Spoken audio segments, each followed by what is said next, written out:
پێم خۆشە کابینەی نوێ حکوومەتی هێرێم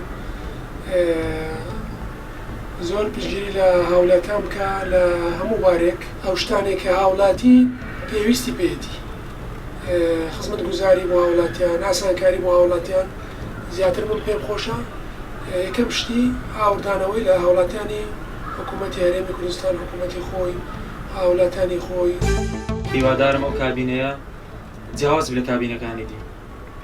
خەمخۆری میلەتی خۆی بی بە تایبەت چینە کە زۆر پشتگوێ خراوە چینی فەقیر هەژارانە لەو سێ چوار ساڵی زۆر کەم دەرامەتە ڕێژەی فەقیری لە کوردستان زۆر لە زیادبووندا هیوادارم یارمەتی فەقیرەکان زۆر بدرێت. داواکاری لە حکوومەتی هەرێمیەیە کابینەی نوێم با جوان بڕوە گەندەری شوان نەکرێ تاینات بکرێتەوە هەڵی کار بۆ گەنجان بۆ بکای دابین بکە تەڵەبەی زانکۆ بۆ گیرێ چەند ساڵ لە خوێندیانە